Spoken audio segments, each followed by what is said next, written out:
Welcome to TCIIT. Subscribe my channel for more videos and do not forget to press the bell icon. Hello everyone, welcome to TCIIT classes. मेरा नाम है गौरव सचदेवा और हम कर रहे हैं प्रोग्रामिंग इन सी। और आज का जो हमारा टॉपिक होगा वो होगा ऑपरेटर्स और एक्सप्रेशंस के बारे में। तो हम सबसे पहले करेंगे ऑपरेटर्स कि ऑपरेटर्स क्या होते हैं। तो बेसिकली ऑपरेटर्स हम कह सकते हैं कि स्पेशल सिंबल होते हैं जो कि एक स्पेसिफिक ऑपरेशन परफॉर्म करवाते हैं। ठीक है, जो भी इनका सिंबल होगा उसके अकॉर्डिंग ये स्पेसिफिक ऑपरेशन परफॉर्म करेंगे। एक एग्जांपल दे देता हूँ पहले, जैसे कि मैंने लिखा से 2 + 3। इसमें ये 2 और 3 जो है ऑपरेंड्स है और ये प्लस जो है एक ऑपरेटर है। ओके, लाइक जैसे मैंने लिखा x = 3, y = 4। अब ये x और 3 जो है ऑपरेंड्स हैं, जो इक्वल टू है वो एक ऑपरेटर है। ठीक है, ये कर क्या रहा है, 3 की वैल्यू को x में डाल रहा है।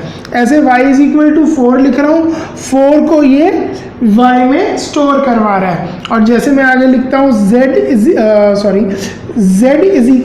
x + 5, मतलब कि x और y की जो वैल्यू है, जो मैंने वेरिएबल्स में बताया था, अगर वेरिएबल्स नहीं पता तो मेरा जो पिछली वीडियो है वो आप चेक कीजिए। ठीक है, x और y की जो वैल्यू है वो ऐड होके z में, उसका जो टोटल है वो z में स्टोर हो रहा है। ठीक है, ये ऑपरेटर्स है। अब 3 तरह की, जैसे मैंने आपको मेन ऑपरेटर्स बोले, unary, binary and trinary. Unary operators वो ऑपरेटर्स होते हैं जिनको किसी सिर्फ एक ही ऑपरेंड की हेल्प चाहिए होती है उसकी वैल्यू को चेंज करने के लिए। ठीक है, बाइनरी ऑपरेटर्स वो ऑपरेटर्स होते हैं जिनको 2 ऑपरेंड्स चाहिए होते हैं। ट्रिनरी ऑपरेटर्स वो ऑपरेटर्स होते हैं जिनको 3 ऑपरेंड्स चाहिए होते हैं। ठीक है, ये ऑपरेटर्स हो गए। अब इनमें आगे टाइप्स आती हैं। जो यूनरी, बाइनरी, ट्रिनरी हैं वो मैं टाइप्स में ही आपको एक्सप्लेन कर दूंगा सारे। जो ऑपरेटर्स की टाइप्स है वो कुछ इस तरह से हैं। तो ये हैं टाइप्स ऑफ ऑपरेटर्स जो कि आज मैं आपको समझाऊंगा। Arithmetic, assignment operator, increment decrement operator, relational operator, logical, conditional, bitwise operator और स्पेशल ऑपरेटर। ठीक, तो हम सबसे पहले शुरू करते हैं रिथमेटिक ऑपरेटर्स के साथ। तो रिथमेटिक ऑपरेटर्स क्या होते हैं? तो रिथमेटिक ऑपरेटर्स बेसिकली होते हैं कि जो भी हमने मैथमेटिकल कैलकुलेशन करनी है, ठीक है, उसके लिए मैं रिथमेटिक ऑपरेटर्स यूज़ करता हूँ। ये होते हैं प्लस, माइनस, डिवाइड, मल्टीप्लाई। इसमें सी में जो हमारी प्रोग्रामिंग लैंग्वेज है, मल्टीप्लाई का साइन ये होता है। नॉर्मली हम मल्टीप्लाई का साइन ये एक्स यूज़ करते हैं, पर ये एक्स नहीं, यहाँ पर एक्स की जगह ये वाला यूज़ होगा साइन। ठीक है, और मॉडुलस। ठीक है, ये तो आपको पता ही है, ये प्लस करेगा, ये माइनस, ये डिवाइड, ये मल्टीप्लाई। ये हमें ये परसेंटेज नहीं निकालेगा, ये बेसिकली है मॉडुलस। ये मॉड मतलब कि रिमाइंडर वैल्यू निकालेगा। एग्जांपल देता हूँ, जैसे मैंने लिखा a + b, मतलब कि a और b को ऐड कर देंगे। ये बेसिकली जो हमारा रिथमेटिक ऑपरेटर है ये बाइनरी में आ जाता है। ठीक है, मतलब कि इसको बाइनरी, मतलब इसको 2 ऑपरेंड्स की जरूरत पड़ती है। यहाँ देखिए ना, 2 वेरिएबल्स की जरूरत पड़ रही है इसको। ठीक है, a + b या 2 + 3, इस तरीके से a - b वो चीज़। अब नेक्स्ट आता है ये ऐसे ही डिवाइड और मल्टीप्लाई। नेक्स्ट आता है मॉड। मॉड कैसे हमने करना है? फॉर एग्जांपल मैं लिखता हूँ 17 mod 5। ठीक है, तो इसका आंसर जो आएगा वो आएगा, इसका आंसर 2। वो किस तरीके से? 17 5। अब 5 3s are 15, 17 में से 15 निकाले, बचा 2। ये आंसर है 17 mod 5 का। ये रिमाइंडर वैल्यू निकालता है। ये ऑपरेटर बहुत ही ज़्यादा काम का है। आगे जितने भी हमने सम्स करने हैं, आज हम प्रोग्राम्स करेंगे, उसमें ये ऑपरेटर बहुत काम आएगा। ठीक है, और ये ऑपरेटर्स जो है कि बड़े ध्यान से आप समझ लेना, क्योंकि ये ऑपरेटर्स अगर आपको प्रॉपरली समझ आएंगे तो आगे का कंसेप्ट समझ में आएगा। प्रोग्रामिंग में यही चीज़ होती है, सारी चीज़ें एक दूसरे के साथ लिंक्ड होती हैं। अगर एक चीज़ प्रॉपर समझ में आई तभी अगली चीज़ आपको प्रॉपर में समझ में आएगी, अगर नहीं आती है तो वो आगे जो आप टॉपिक्स करोगे उसमें आपको दिक्कत आएगी। तो ये थे अरिथमेटिक ऑपरेटर्स, रिथमेटिक्स। नेक्स्ट है असाइनमेंट ऑपरेटर्स। असाइनमेंट ऑपरेटर्स हम यूज़ करते हैं किसी एक वैल्यू को दूसरी जगह असाइन करने के लिए, बेसिकली लेफ्ट हैंड साइड और right hand side. Right hand side वाली जो वैल्यू है उसको जब हम लेफ्ट हैंड साइड में असाइन करते हैं तब ये ऑपरेटर्स यूज़ होते हैं। जैसे कि मैंने लिखा a इज इक्वल टू 10, मतलब कि जो 10 है वो a के अंदर स्टोर हो रहा है, a की जो वैल्यू है वो 10 बन रही है। अब असाइनमेंट ऑपरेटर्स भी बेसिकली दो तरह के हैं, एक नॉर्मल असाइनमेंट है, एक है रिथमेटिक असाइनमेंट। नॉर्मल असाइनमेंट तो जैसे कि ये मैंने आपको बता ही दिया, ये है, ठीक है, सिंपल इक्वल टू का निशान। उसके अलावा जो है plus equal to, minus equal to, multiply by equal to, divide by equal to और मॉड इक्वल टू, ये है, ठीक है।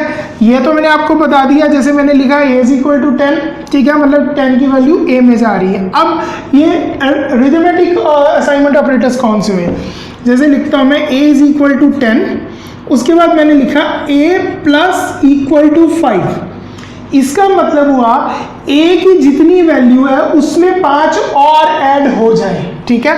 अगर इसको मैं इवेल्युएट करूंगा, पूरा ओपन करके लिखूंगा, इसको इस तरीके से भी लिख सकते हैं, a is equal to a plus 5। ये a की चीज़ हो गई, ठीक है, मतलब कि a की वैल्यू 10 है, 10 प्लस 5 15। यहाँ पर a is equal to 15 answer आ जाएगा।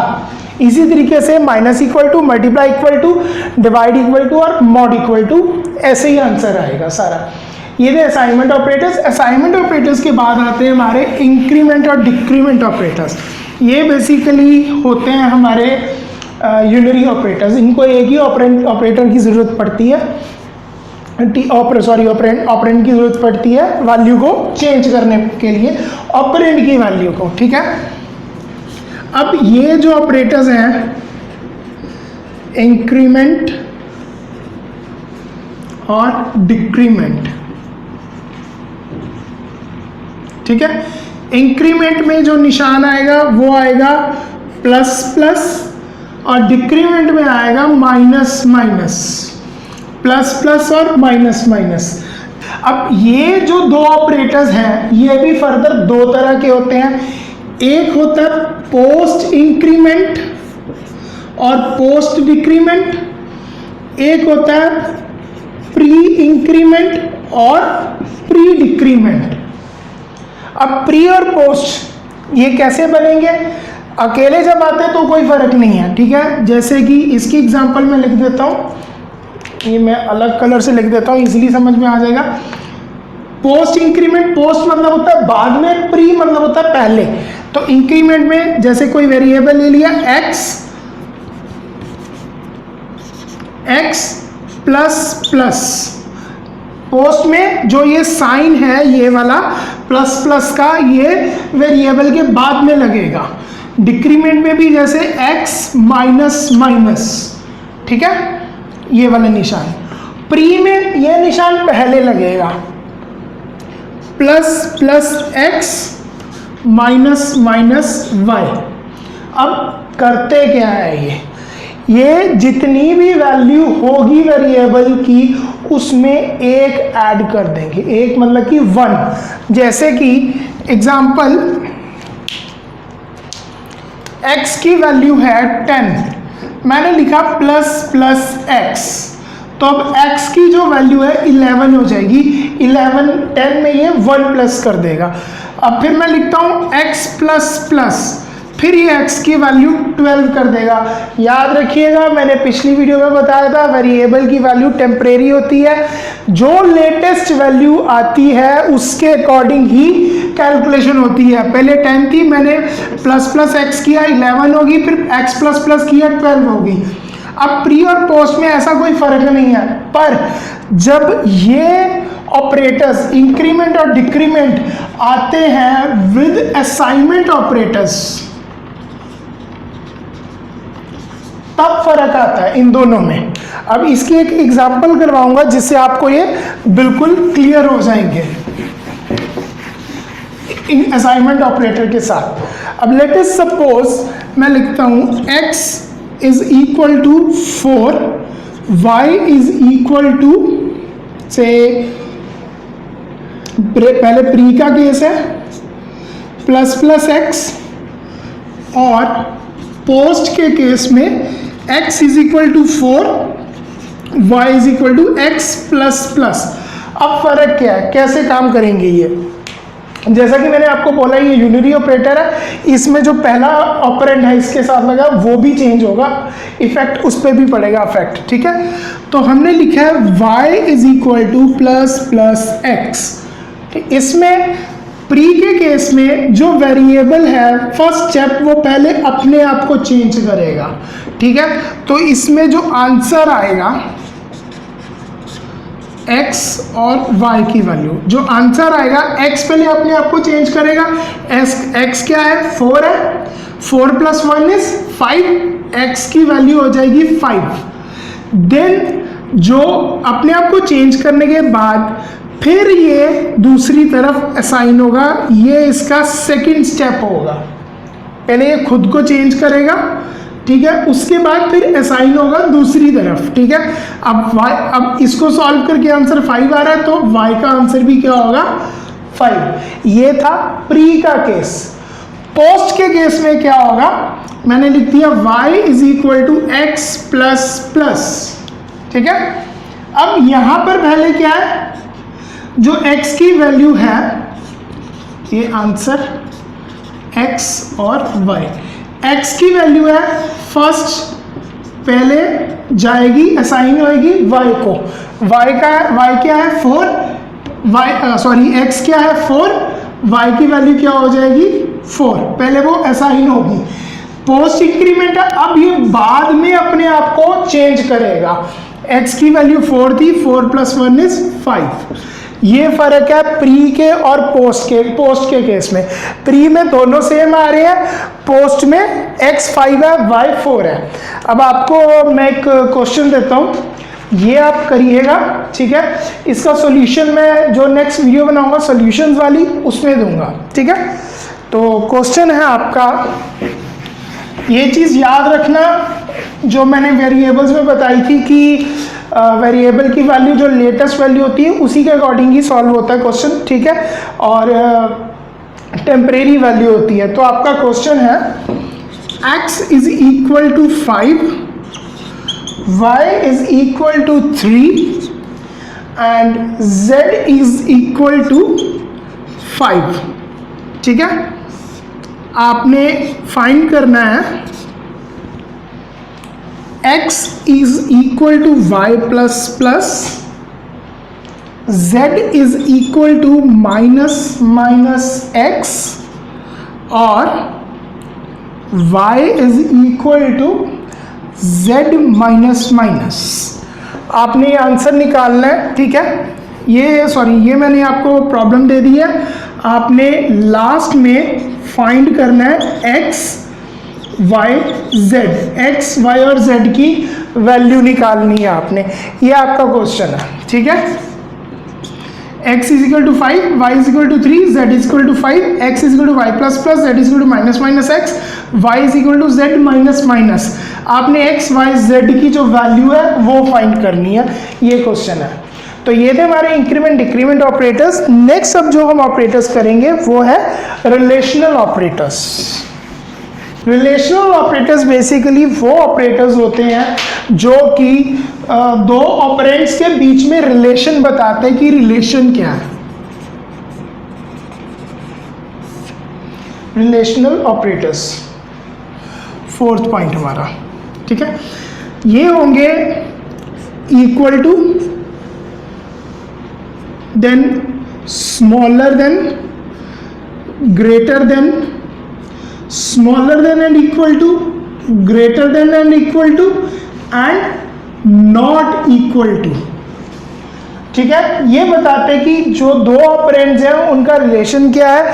वो जो दो ऑपरेंड हैं, जैसे कि मैंने लिखा a is equal to b, ये चेक कर रहा है a और b बराबर है या नहीं है। ठीक है, ये मोस्टली ये भी बाइनरी ऑपरेटर्स हैं, और ये मोस्टली जब हम लूप्स करेंगे या कंडीशनल स्टेटमेंट्स करेंगे, ठीक है, या डिसीजन मेकिंग स्टेटमेंट्स होती हैं, या कंडीशन चेक करनी होती है हमने, ठीक है, ये पॉजिटिव है, ये मतलब ये चीज़ सही है या गलत है, ठीक है, वो डिसीजंस लेने हैं, वहाँ पर ये रिलेशनल ऑपरेटर्स आते हैं। ठीक है, कि a की वैल्यू b के बराबर है या नहीं है, या a is smaller than b, या a is greater than b, या a इज स्मॉलर देन और equal to b, a is greater than और equal to b, a is not equal to b। ठीक है, स्मॉलर देन छोटा है, ठीक है, ग्रेट स्मॉलर देन और इक्वल टू या छोटा है या b के बराबर है। a is not equal to b, छोटा भी हो सकता है बड़ा भी हो सकता है, पर बराबर नहीं होगा। ठीक है, वो चीज़ है ये थे हमारे रिलेशनल ऑपरेटर। जब टॉपिक आएंगे ना इसके साथ के डिसीजन मेकिंग स्टेटमेंट्स, तब आपको इसमें और भी ज़्यादा क्लियर हो जाएंगे ये। नेक्स्ट फिफ्थ पॉइंट जो है हमारा रिलेशनल ऑपरेटर के बाद आता है लॉजिकल ऑपरेटर।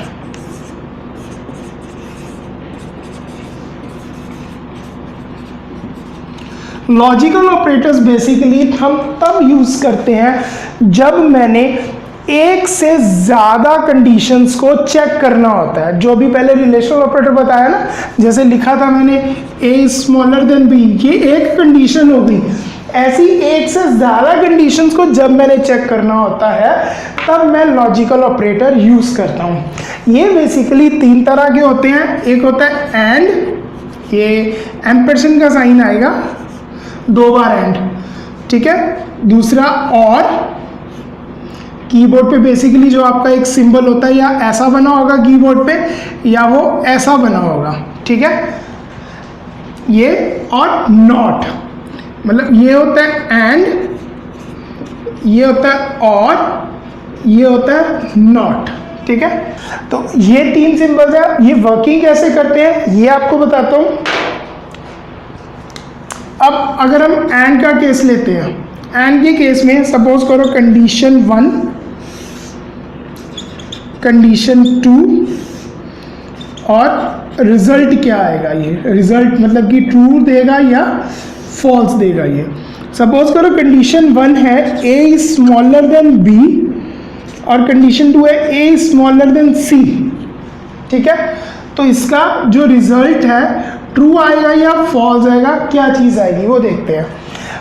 एंड के केस में, एंड का जैसे आपको नाम से ही पता लग रहा है, ये और ये, मतलब लॉजिकल ऑपरेटर्स में जब कंडीशंस एंड के साथ लगती हैं, सारी की सारी कंडीशंस अगर ट्रू होती हैं तभी वो आगे ट्रू रिजल्ट शो करता है, ठीक है। अगर एक भी कंडीशन फॉल्स हो गई तो जो रिजल्ट है फॉल्स आएगा। एक भी फॉल्स हो गई अगर, अब जैसे ये पहली कंडीशन ट्रू है, दूसरी कंडीशन भी ट्रू है तो रिजल्ट ट्रू आएगा।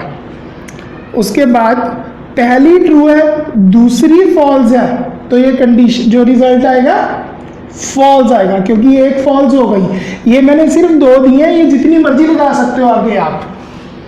अब उसके बाद फिर फॉल्स है पहली और दूसरी ट्रू है, फिर भी फॉल्स आएगा। और अगर अब दोनों ही फॉल्स होगी तो भी फॉल्स आएगा, ठीक है। रीजन कंडीशन 1 मैंने एंड का केस में मैंने बोला एक भी फॉल्स होगी तो फॉल्स है। ये तो था एंड के केस में। और के केस में क्या कैसे चलेगा,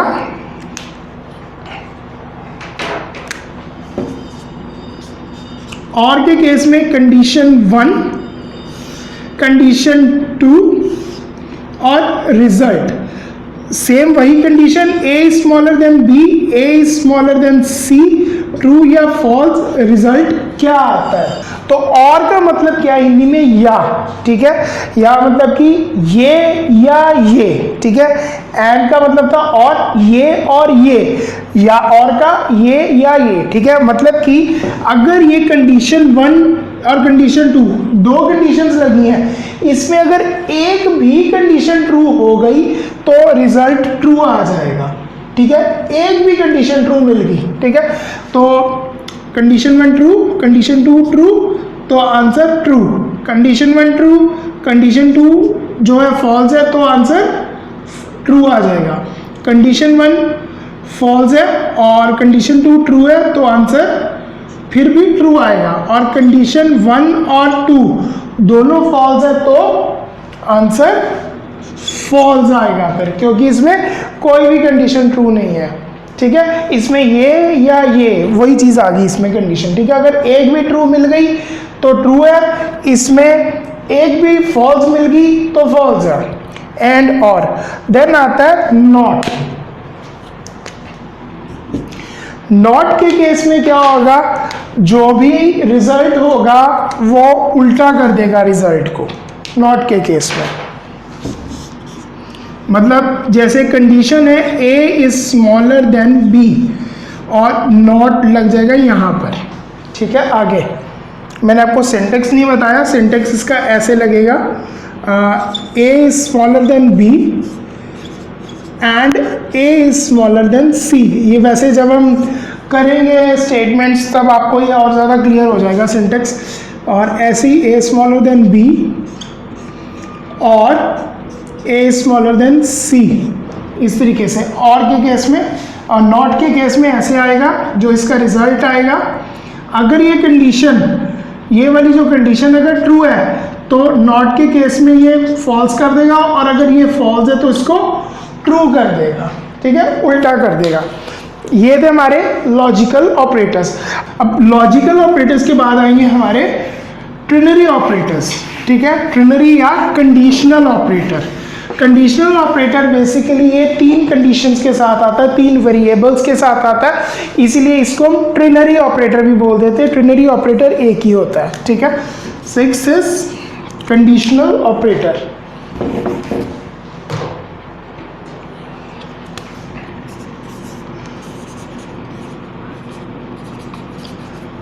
कंडीशनल ऑपरेटर, इसका जो सिंटेक्स है, इसको लिखने का जो तरीका है वो ये है, expression 1 question mark, expression 2 colon, expression 3। Expression मतलब कि कुछ भी आपने कोई कैलकुलेशन की है, कोई वेरिएबल दिया है वो, और इसको आप कहीं पर स्टोर भी करा सकते हो। अभी पहले नॉर्मल बताता हूँ आपको ये किस तरीके से वर्क करेगा। ये जो है एक कंडीशन है, ठीक है। अगर ये कंडीशन ट्रू है तो ये एक्सप्रेशन 1 रिटर्न करेगी, ठीक है, ऑन ट्रू, ठीक है, ये रिटर्न होगी वैल्यू।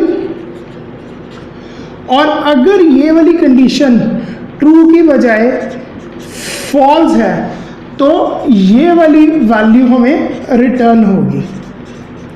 रिटर्न होगी मतलब कि ये वैल्यू को कहीं ना कहीं मैं स्टोर करवा सकता हूं, जैसे वेरिएबल में करवाते हैं। अब फॉर एग्जांपल इसकी एक एग्जांपल कर लेते हैं हम। जैसे मैंने लिखा a is smaller than b, ये कंडीशन हो गई। यहां पर मैंने लिख दिया a कॉलन b, ठीक है। अगर ये वैल्यू होती है ट्रू तो ये वैल्यू आएगी, और अगर ये वैल्यू होती है फॉल्स तो ये वाली वैल्यू आएगी। अब इस चीज़ को मैं कहीं पर स्टोर भी करवा सकता हूँ, जैसे मैंने लिख दिया x। अब जो भी वैल्यू ट्रू है, अगर ये ट्रू है, ठीक है, अगर ये कंडीशन ट्रू है तो a की वैल्यू x में चली जाएगी, और अगर ये कंडीशन फॉल्स होती है तो ये b की वैल्यू x में चली जाएगी, ठीक है। जो भी इसमें से ट्रू होगी या फॉल्स होगी एक वैल्यू जाएगी। ये तो था हमारा कंडीशनल ऑपरेटर, ट्रिनरी ऑपरेटर। नेक्स्ट आता है अब हमारा बिटवाइज ऑपरेटर। बिटवाइज ऑपरेटर जैसा कि मैंने पहले बोला था, ये वो ऑपरेटर्स हैं मोस्टली कॉलेजेस में टीचर्स वगैरह छुड़वा देते हैं ऑपरेटर, क्योंकि इसमें बिट लेवल पे वर्क होता है। सेवंथ इज बिटवाइज ऑपरेटर्स, ठीक है। बिटवाइज मतलब कि बिट लेवल पे काम होता है, तो इसमें जो नंबर है वो नंबर है उसको बिट लेवल पे कन्वर्ट करते हैं। तो पहले मैं आपको ये समझा दूं या ये बता दूं कि हमने अपने डेसिमल नंबर को बाइनरी में और बाइनरी को डेसिमल में कैसे कन्वर्ट करना है, फिर मैं बताऊंगा बिटवाइज में कौन कौन से ऑपरेटर्स आते हैं। बट ये एक और चीज़ जानिए, जो डेसिमल नंबर सिस्टम है ये हम लोग यूज़ करते हैं, ठीक है। नॉर्मल लाइफ में भी अपने डेसिमल नंबर सिस्टम होता है। ये नंबर सिस्टम्स होते हैं अलग अलग तरह के, बाइनरी, ऑक्टल, डेसिमल और हेक्साडेसिमल, ठीक है। बाइनरी में सिर्फ 2 डिजिट्स होते हैं, 0 और 1। डेसिमल में 10 डिजिट होते हैं, 0 से लेकर 9 तक, ठीक है। ऑक्टल में 0 से लेकर 7 तक 8 डिजिट्स, और हेक्साडेसिमल में 16 डिजिट होते हैं, 0 से लेकर 9, उसके बाद ABCDEF, ठीक है, यहाँ तक। फिलहाल हम अभी बात कर रहे हैं डेसिमल और बाइनरी की। इन दोनों को आपस में कैसे हमने कन्वर्ट करवाना है, ठीक है, वो मैं आपको बताऊंगा। सबसे पहले बात करते हैं आप किसी भी बाइनरी नंबर डेसिमल नंबर को बाइनरी में कैसे कन्वर्ट कराना है। तो हम सबसे पहले लिखेंगे 0 1, ठीक है। 1 का 1 + 1 इज 2, 2 + 2 इज 4, ठीक है। 4 + 4 इज 8। इस तरीके से लिख लिया। 0 के लिए तो चलो वो अभी इसको छोड़ देते हैं। अगर कोई भी नंबर अब डेसिमल में कन्वर्ट कराना है, यहाँ पर मैं लिखता हूँ 0 1 2 3 4, ठीक है।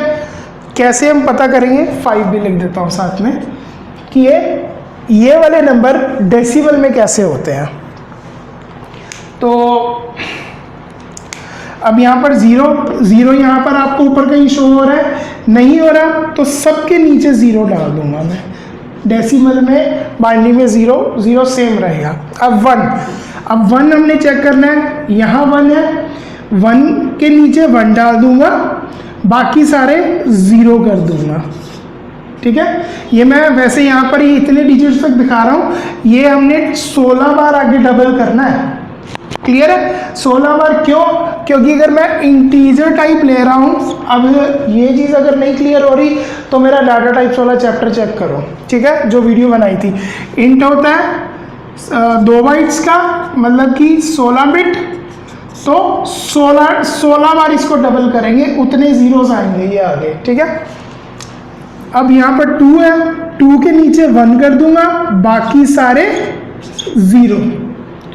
3 है, 3 के केस में 2, यहाँ पर तो 3 है नहीं, अब 2 और 1 को प्लस करो तो क्या बनता है 3, तो 2 और 1 के नीचे मैं 1 1 डाल दूंगा, बाकी सारे 0। सेम 4 के केस में 0 1 0 0।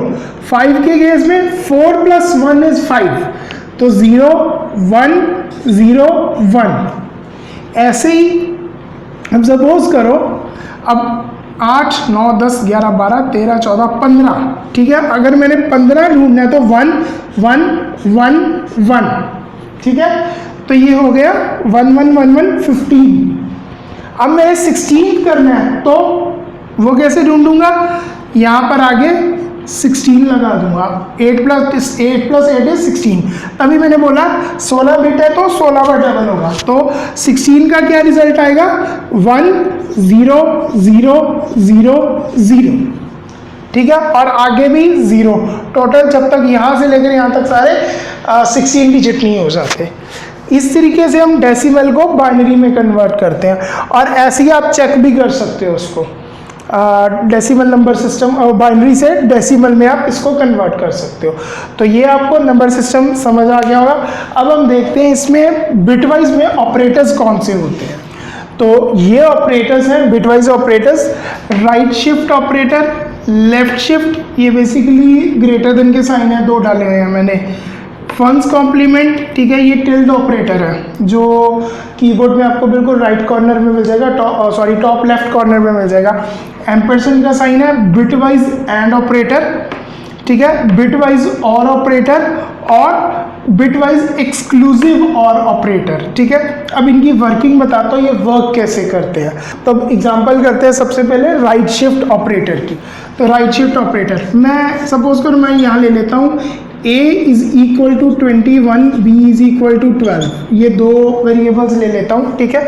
तो राइट शिफ्ट ऑपरेटर क्या करता है, बिट लेवल पे जितना भी हमने नंबर दिया होता है उतने बिट्स उसको राइट साइड मूव कर देता है, ठीक है।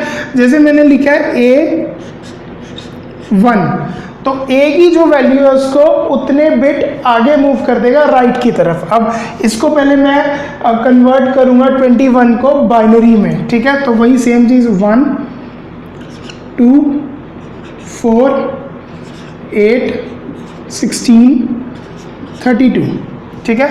तो 21 कहाँ आएगा, 16 और 4 इज 20 एंड 1, हाँ 0 1 0 1 0 1, ठीक है। और इसको हम आगे 16 डिजिट्स टोटल करेंगे, ठीक है। 1 2 3 4 5 6 7 8 9 10 11 12 10 15 16, तो ये आ गया। अब मैं सपोज करो लिख देता हूँ c is equal to a of 1, ठीक है। अब a राइट शिफ्ट 1, अब मैं इसमें क्या करूँगा, शिफ्ट कर दूंगा, सेम सारा कुछ ऐसे रहेगा, बस ये ऐसे लिख देंगे 1 इधर, ठीक है, 0 इधर, ये वाला एक एक चीज़ ऐसे एक एक शिफ्ट एक बिट आगे कर दिया, जितना बिट यहाँ दूंगा उतने बिट इसको वो आगे कर देगा, सारे 0 हैं। और इसको मैं लिख दूंगा इस तरीके से, जैसे यहाँ पर 1 आ जाएगा, यहाँ पर 0, यहाँ पर 1 0 0 0 0 0 0 आगे 0 सारा, ठीक है। अब ये 1 जो है कैंसिल हो जाएगा क्योंकि यहीं तक है, तो इसको मैं कन्वर्ट करूँगा, ये नंबर कौन सा बनता है हमारा 2 8 8 9 10, तो 10, इसका जो आंसर आएगा वो आएगा 10, ठीक है। सी को मैंने ए राइट शिफ्ट किया और आंसर आ गया 10। सेम इसी तरीके से लेफ्ट शिफ्ट करूंगा तो वो एक आगे आ जाएगा, वहां पर 0 आ जाएगा, ठीक है। जो राइट शिफ्ट हम इस तरफ करेंगे, लेफ्ट शिफ्ट को इस तरफ करेंगे, जितने बिट्स भी मैंने दिया होगा। ये था हमारा राइट शिफ्ट और लेफ्ट शिफ्ट की एग्जांपल। नेक्स्ट अब जो इसमें एग्जांपल करते हैं वो है वंस कॉम्प्लीमेंट। वंस कॉम्प्लीमेंट में क्या चीज़ आएगी, वंस कॉम्प्लीमेंट में जितने जीरोज हैं उसको वंस में कन्वर्ट कर देगा, जितने वंस हैं उसको जीरोज में कन्वर्ट कर देगा। यही ले लेते हैं अब दोबारा से 1 2 4 8 16, तो 1 0 1 0 1, तो जब मैं इसको वंस कॉम्प्लीमेंट करूँगा तो इसका आंसर आएगा 0 1 0 1 0, ठीक है। तो 8 9 10, वही सेम इसका आंसर आ गया 10, ठीक है। अब सेम एंड के केस में, अब एंड में दो हमें ऑपरेंड्स की ज़रूरत पड़ेगी, 12 और 21 और 12 ले लिया जैसे मैंने एंड का केस। ये 21 है, 1 0 1 0 1, और ये 12 है। 12 में आ जाएगा 8 9 10 8 9 10 11 12, हाँ 0 1 1 0 0, ठीक है। 8 9 10 11 12, ठीक है, ये हो जाएगा। अब इसमें क्या होगा एंड के केस में, मतलब ये लिखूंगा C is equal to A and B, तो इसका आंसर क्या आएगा। एंड के केस में मैंने जैसे लॉजिकल ऑपरेटर्स में बताया था जहां 1 1 मिलेगा वहां 1, बाकी सारे 0। अब ये 1 और 0, 1 means true, 0 means false, sorry, यहाँ 0 0 1 0 0, तो इसका जो आंसर आएगा वो आएगा 4। और के केस में अगर इसको एक भी 1 मिल गया, ठीक है, तो वो आ जाएगा आंसर। ये एंड का था। और के केस में मैं मार्कर चेंज कर लेता हूँ, समझ आ जाएगा। 1 1 1 0 1 ये आ जाएगा। तो इसका आंसर आ जाएगा 16 + 4 = 20, 20 + 8 = 28, 28 और 29। इसका आंसर आ जाएगा 29। ये आंसर निकलेगा इसका। अब आता है एक्सऑर, एक्सक्लूसिव और। एक्सक्लूसिव और में वो चेक करेगा जितनी भी कंडीशंस है, चाहे वो जैसे 2 लगे हैं जीरोस, ठीक है, वो मैच करेगा जहां जहां उसको दोनों केसेस में इक्वल मिलेंगे, चाहे इक्वल फॉल्स मिले चाहे इक्वल ट्रू मिले, तो वो उसको 1 में रिटर्न कर देगा। अब ये एग्जांपल जैसे कि यहां करवाता हूं, 1 और 0 कोई इसमें मैच नहीं कर रहा, तो 0 0 और 0 यहाँ पर ये मैच कर गए दोनों, चाहे फॉल्स है, लेकिन इसको भी ये 1 बना देगा। 1 और 1 ये भी मैच कर रहे हैं, 1 0 और 1 ये मैच नहीं कर रहा, तो 0 1 और 0 ये भी मैच नहीं कर रहा, तो 0। तो एक्सक्लूसिव और का जो आंसर आएगा वो आएगा 4 5 6 6। ठीक है, ये थे हमारे बिटवाइज ऑपरेटर्स। तो बिटवाइज ऑपरेटर्स के बाद जो लास्ट में हमारे ऑपरेटर्स रह जाते हैं वो है special operators. 8 special operators. Special operators हो गए जैसे कि अपना सिंपल एड्रेस ऑपरेटर, इसको हम एड्रेस ऑपरेटर भी बोलते हैं। ये एम्परसेंड कई जगह अलग अलग तरीके से काम आता है, ये हम पॉइंटर्स में करेंगे। एस्ट्रिक ऑपरेटर, ठीक है, ये इनडायरेक्शन ऑपरेटर होता है, ये भी पॉइंटर्स में आता है। उसके बाद से सिंपल सेमीकोलन, ठीक है, इसका मतलब होता है कि स्टेटमेंट हमारी खत्म हो गई है। ये हो गया हमारा end of the statement, end of statement. उसके अलावा साइज ऑफ ऑपरेटर, ठीक है, ये हमें बताता है डाटा टाइप का साइज क्या है। ठीक है, ये ऐसी काफ़ी ऑपरेटर्स हैं जो हम आगे करेंगे। तो ये थी हमारी टाइप्स ऑफ ऑपरेटर्स। एक्सप्रेशंस जो हैं वो हम करेंगे अब नेक्स्ट वीडियो में, क्योंकि अगर मैं इस वीडियो में एक्सप्रेशंस को इंक्लूड करूंगा तो वीडियो बहुत ज़्यादा लंबी हो जाएगी। तो अभी आप फिलहाल ऑपरेटर्स कीजिए, इनको समझिए। अगर ऑपरेटर्स को लेकर आपका कोई भी डाउट है तो आप इस वीडियो में मुझे कमेंट कीजिए, मैं आपका वो डाउट ज़रूर क्लियर करूँगा। तो फिर मिलते हैं हम नेक्स्ट वीडियो में एक्सप्रेशंस के साथ। तब तक के लिए थैंक यू एंड बाय।